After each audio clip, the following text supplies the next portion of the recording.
Au Mali, l'hôtel Radisson Blu de Bamako, théâtre le 20 novembre dernier d'une sanglante attaque, a officiellement rouvert hier mardi. C'était en présence du chef de l'État, Ibrahim Boubacar Keïta. Au Burkina Faso, la Cour constitutionnelle confirme la victoire de Roch Marc Christian Kaboré à l'élection présidentielle. Son investiture est prévue le 29 décembre prochain. En Centrafrique, gouvernement et partenaires internationaux se félicitent du bon déroulement global du référendum constitutionnel malgré les perturbations et violences à Bangui et en province. Bonjour à tous et merci de prendre ce rendez-vous de l'information sur SICA. Nous sommes le mercredi 16 décembre de l'an en 2015. Bienvenue à tous. Au Mali, l'hôtel Radisson Blu de Bamako, théâtre le 20 novembre dernier d'une attaque armée et qui a fait 20 morts, a officiellement rouvert hier mardi. C'était en présence du chef de l'État malien, Ibrahim Boubacar Keïta, qui a réitéré son engagement à combattre le terrorisme avec la dernière énergie. Voici les images. L'hôtel Radisson Blu de Bamako a officiellement rouvert ce mardi, soit 25 jours après la sanglante attaque.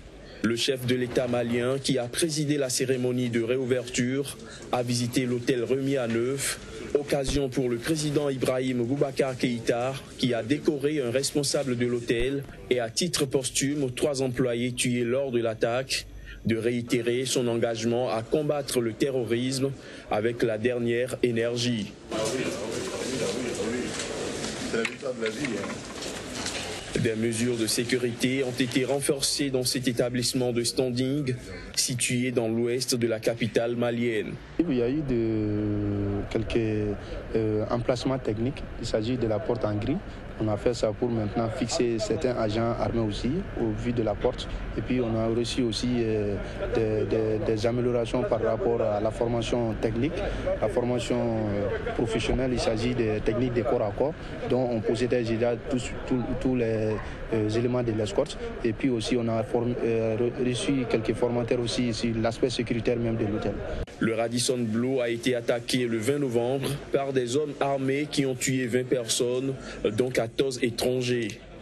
L'attentat a été revendiqué par 2 groupes djihadistes, Al-Mourabitoun de l'Algérien Mokhtar Bel Mokhtar et le Front de libération du Massina. Le 26 novembre, les forces maliennes ont arrêté à Bamako 2 hommes soupçonnés d'être liés à l'attentat.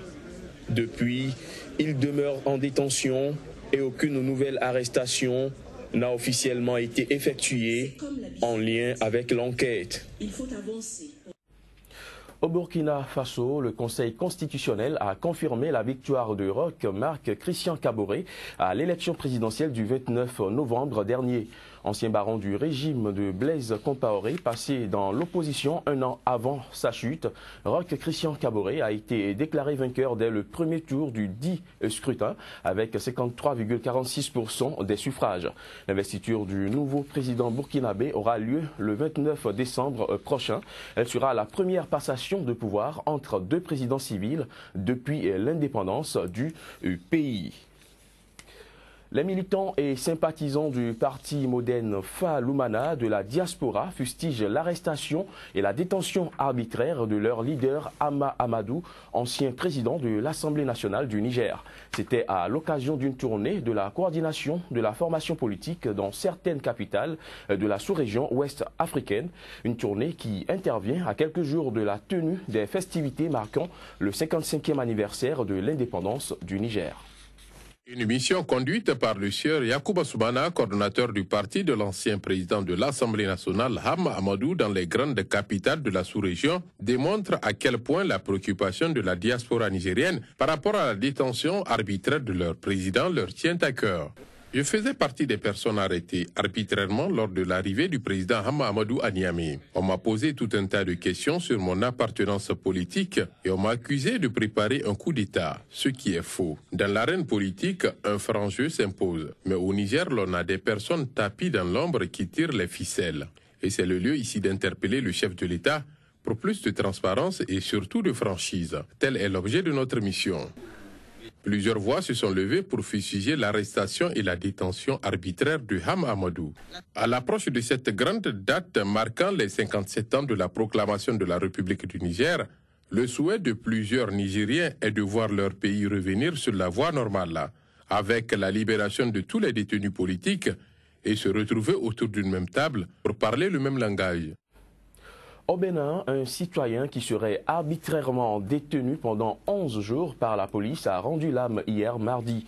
Son arrestation, qui n'aurait fait l'objet d'aucun mandat, a été suivie d'un traitement inhumain selon ses proches. Un dossier sur la table de la justice béninoise. Attention, certaines images pourraient se révéler choquantes. Les photos qui suivent sont les restes physiques de Hosseini Ibrahim. Entre le 4 décembre, date de son arrestation, et le 15 décembre où il rendait l'âme, les choses sont allées à la vitesse de la lumière. Mais de quoi s'agit-il? En fait, il s'agissait d'une affaire d'un montant de 4 000 naira, que la police a cru avoir entendu 4 millions de naira.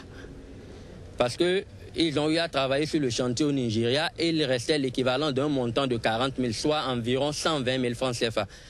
Donc celui qui a fait venir la police dans la maison est le frère d'un des collaborateurs du décédé, là où ils ont travaillé au Nigeria.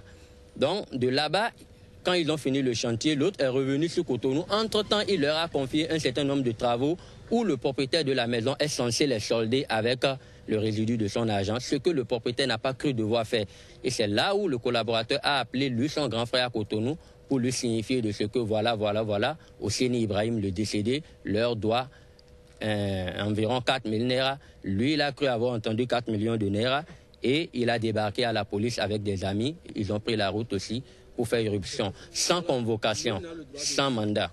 Conduit à la brigade criminelle de la direction de contrôle de la police judiciaire, un traitement à la limite inhumain lui a été réservé selon ses proches.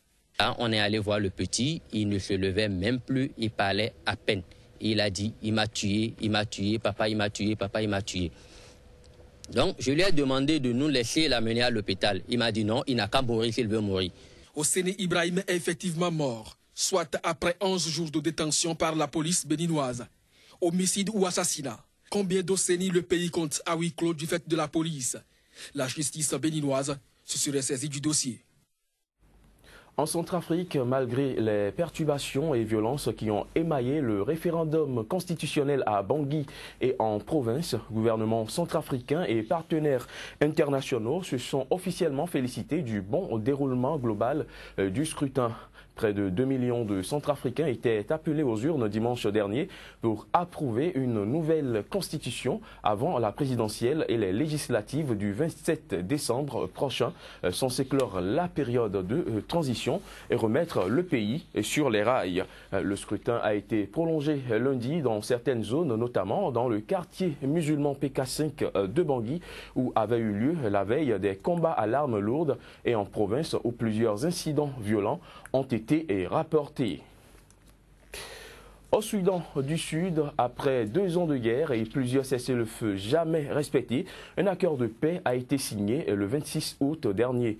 Mais les combats n'ont jamais cessé et de nombreuses échéances prévues ont été dépassées sans que les deux camps ne respectent leur engagement.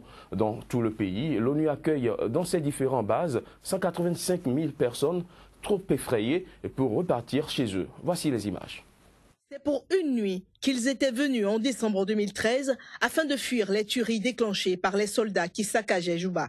2 ans plus tard, 27 000 Sud-Soudanais désespérés vivent encore dans les 2 camps de l'ONU au sein de la capitale du Soudan du Sud. Les 2 camps rivaux sont accusés d'avoir perpétré des massacres à caractère ethnique, recruté et tué des enfants, généralisé le recours au viol, torturé et provoqué des déplacements forcés de population. Selon moi, tout ce dont on a besoin, c'est de la paix.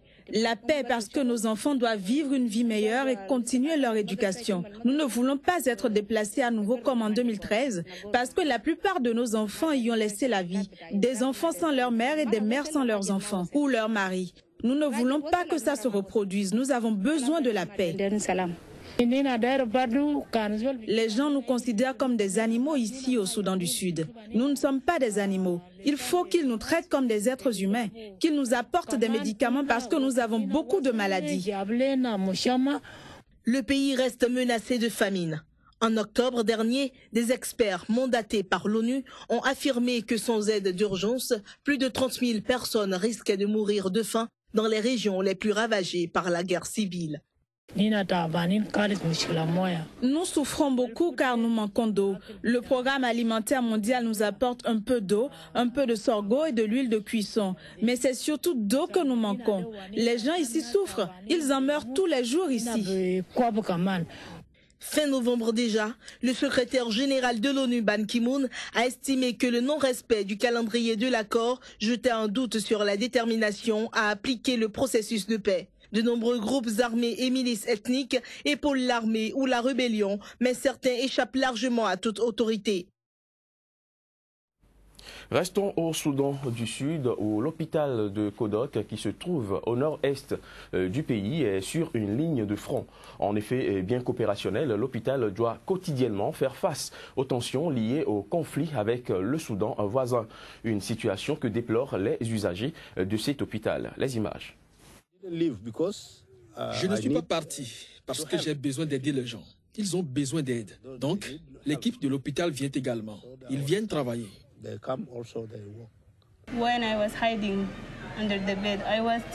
Pendant que je me cachais sous un lit, je pensais énormément à tous les gens qui mouraient à cause des coups de feu.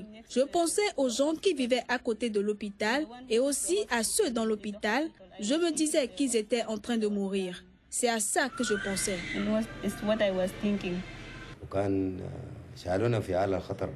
Ils ne s'attendaient pas à me voir revenir avec ma jambe, car j'ai été gravement blessé, comme les 3/4 des patients à l'hôpital. Lorsque nous sommes revenus, j'ai pu être traité et ma jambe a été soignée. Elle était même en meilleur état qu'auparavant. Lorsque nous sommes revenus, nous avons été bien reçus et nous avons retrouvé ceux qui avaient fui l'hôpital, ceux qui avaient eu peur lors de l'attaque, notamment les médecins et les membres de l'équipe. Ils étaient tous de retour. Ils étaient heureux de nous voir.